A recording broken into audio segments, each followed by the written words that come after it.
So here's a little comparison to these two lures. This is the one that I thought was too thick and too heavy, and this is the newer one. So you can tell that there's quite a bit of material taken off them. So this one is going to be quite a bit smaller, much narrower stomach.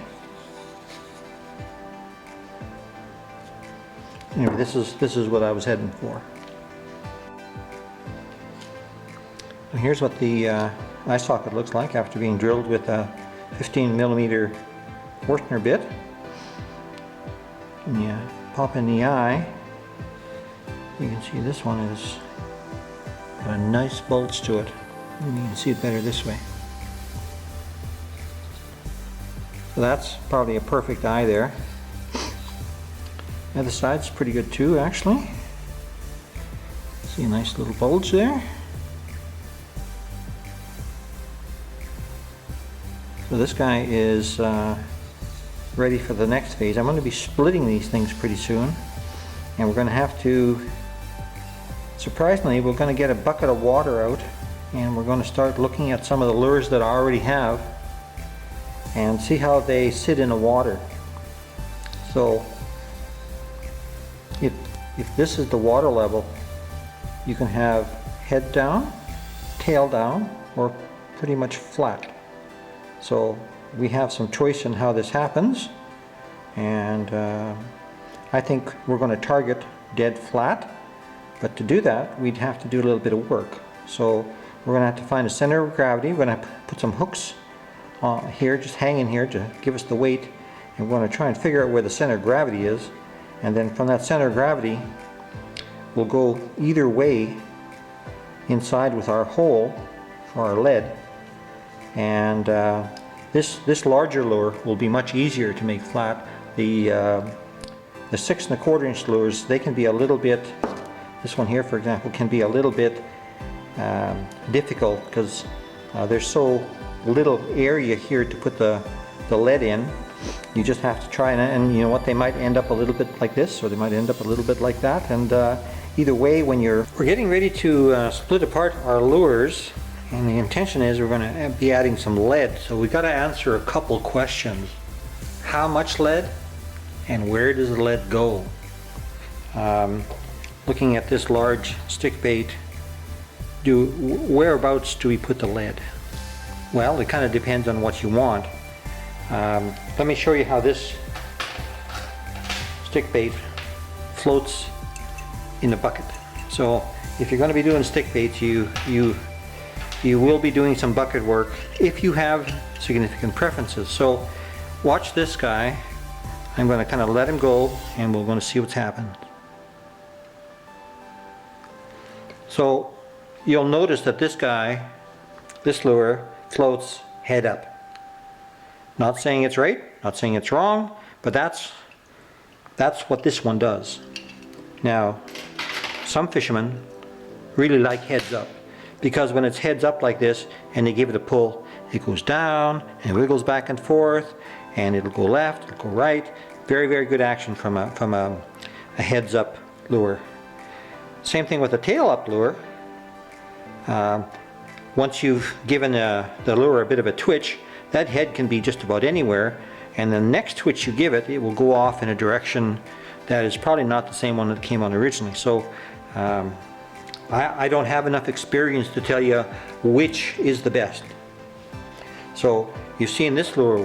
Now when you're doing the testing, obviously you have to take into account the weight of the hooks themselves, because if I'm going for Wahoo, these Wahoo hooks can be quite heavy. So you can see that I've put these hooks onto the lure, and now we're going to test it.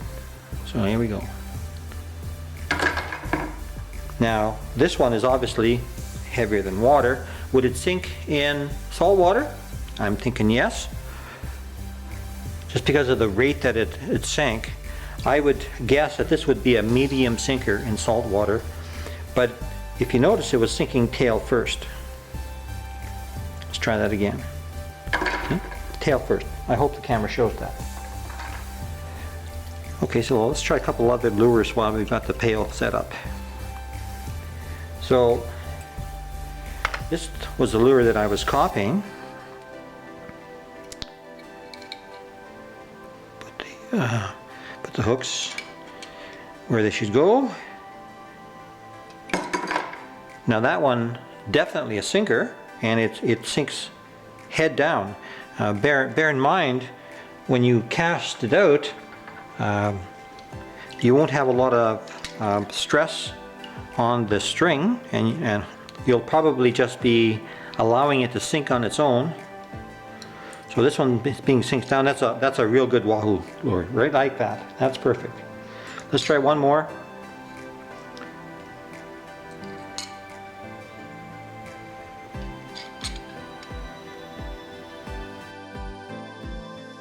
This is definitely a sinking lure, and it sinks head first.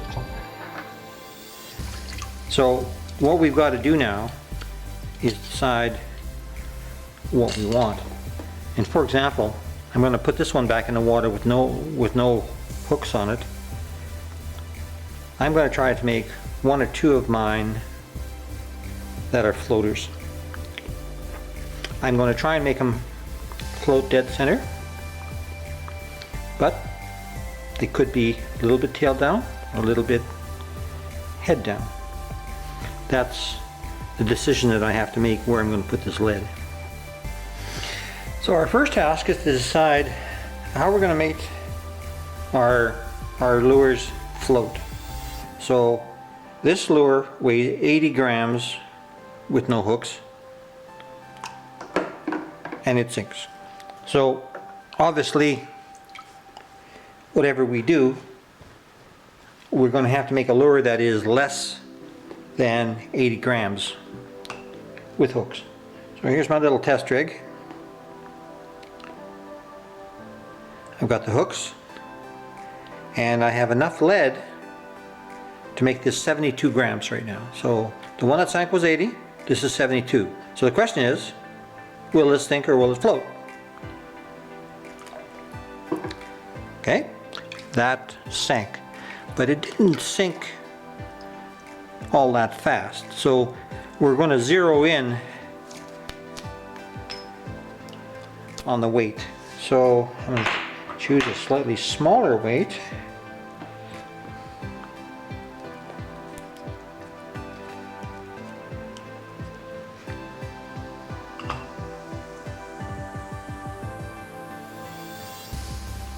So this is about 68 grams. Oh, well, look at that now. It went all the way to the bottom, but it came back up again. So if you want to account for the change of density for salt water, this would be a good weight because it floats in fresh water, so it's going to float even higher in salt water. So let's just weigh this again. Now we've got a bit of water on here, unfortunately, but so that's 70 grams. So I'm going to write that down. 70 grams is going to be our target for the small lure. Now bear in mind, when we're digging out the hole, I have a method to predict the final weight based on filling up the hole with lead shot. It's not exact, but it's not too bad either. Just from a casting point of view, I would like to have about 125 grams. So this one now, oh good, this one weighs 124 grams, which would be a very good target weight. Okay, so that's definitely a floater. So that's going to be our target weight for this one, 125 grams. So using the pail of water, we found out that the smaller lure, I have to add 61 grams of lead to that to get our target weight of 72 grams. And just so you know, this can give you, this is 64 grams, pretty close. And if you put that kind of on top, you're going to see that this lure is going to be fairly full of lead. So that's just an example. The other lure, the bit larger lure, we're going to be adding 105 grams of lead, and this is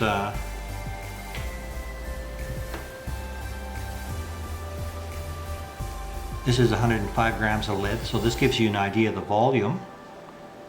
I talked about finding the center of gravity, and in order to do that we have to find the center of balance.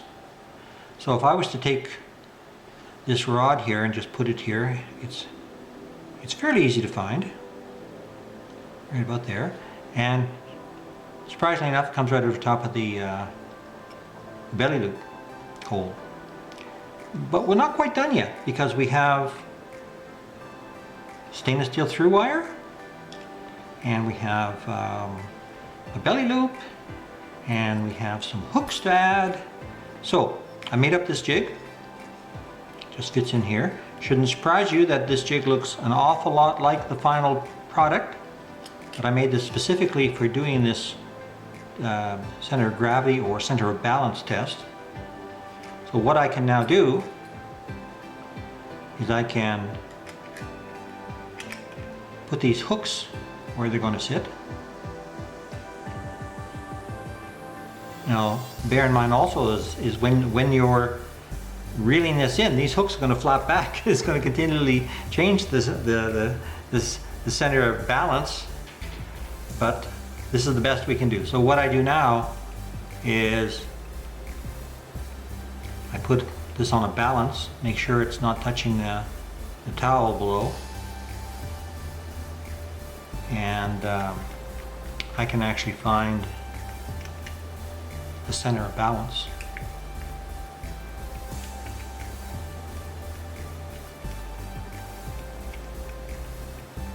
So it's right here. So somewhere along here is also the center of gravity. Now, you've seen the volume of lead that we have to add, so we're going to have to add that lead equally on either side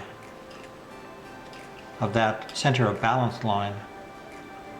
Now, in order to dig the hole, we have to make sure that, of course, there's enough wood there that it's not going to weaken the lure significantly.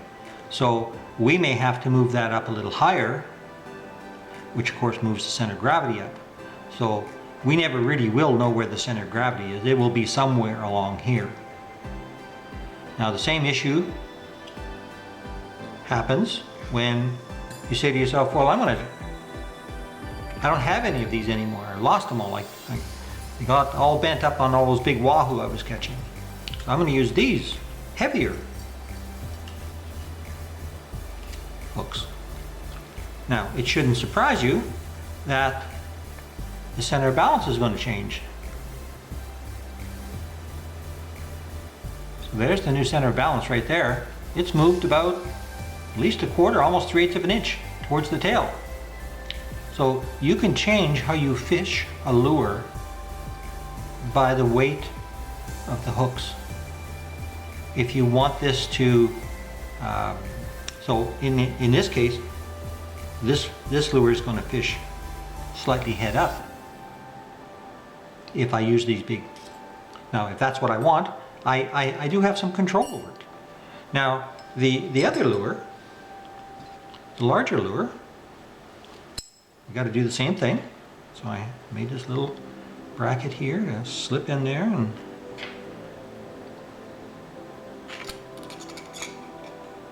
and now of course these are the hooks that I'm going to use.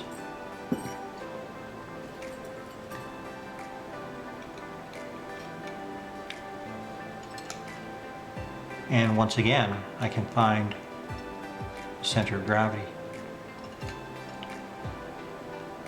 Make sure it's not touching the towel. Right there.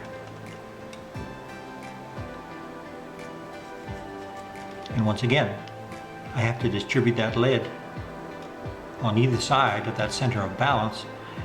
And of course, the higher up you go, the higher up the center of gravity goes. Now, if you've watched any YouTube videos, they talk about jet fighters being made unstable.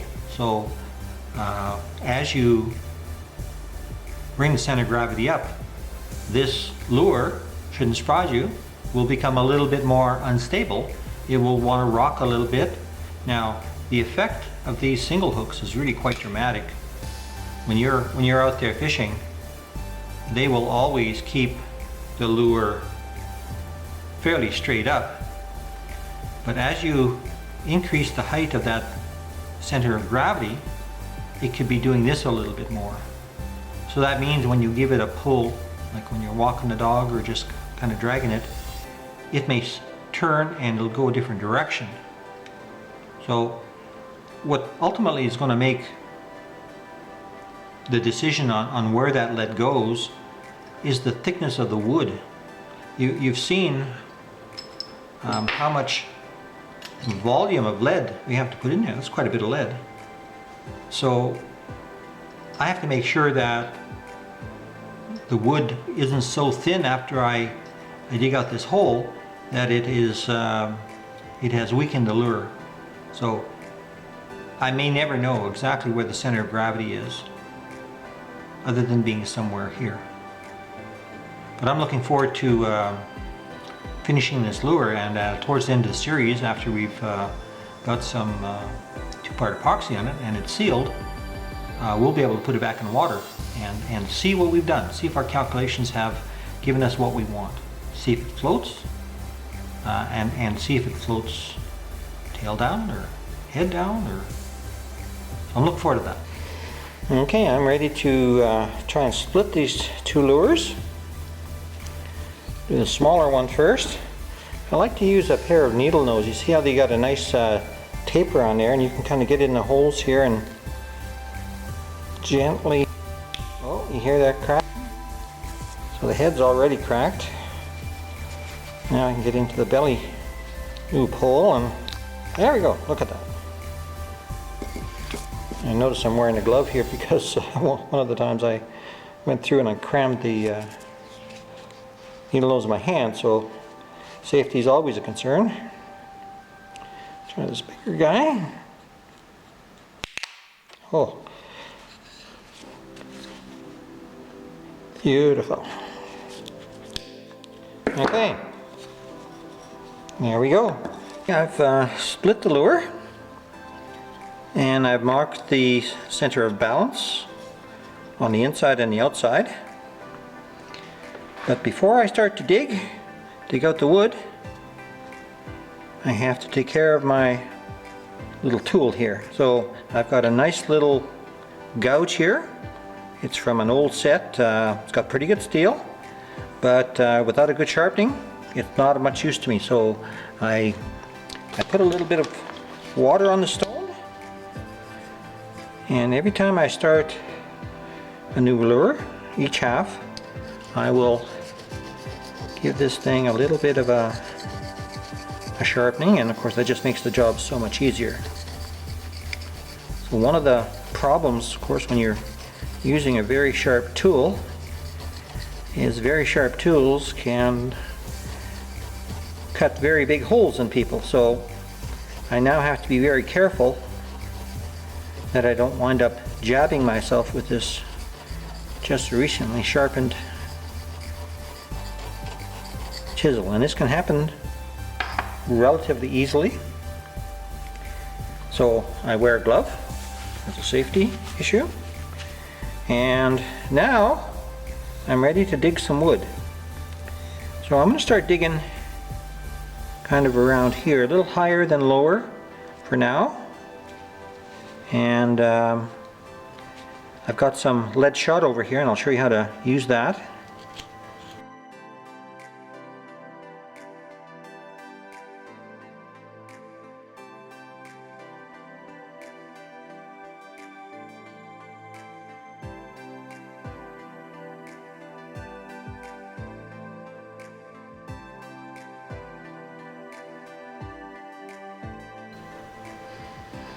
Okay, I've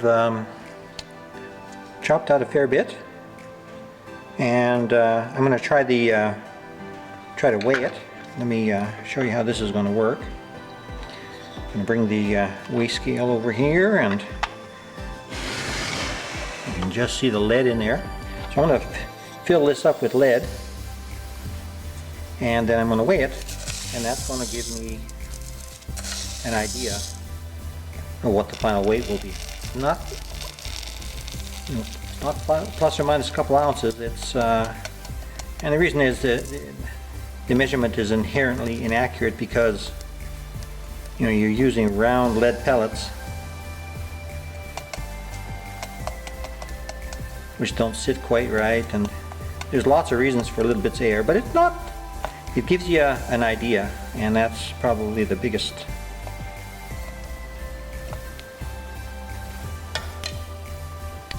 Alright, let's weigh this guy.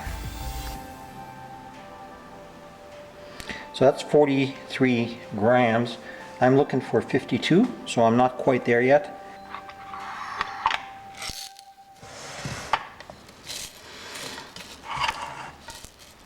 So the trick with this lead is, obviously you block off any of the holes that allow it to escape. You always drop a few. And then you kind of pack it down. And the thing is to try and be consistent one side to the next. Well, that looks pretty good. So anyway, here we're going to measure what I think is going to be the lead that we add for this hole. 52 grams. Wow. Close enough.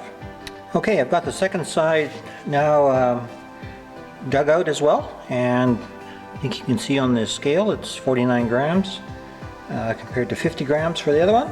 Close enough. Bear in mind I haven't accounted for any stainless steel, so that should work out just about right.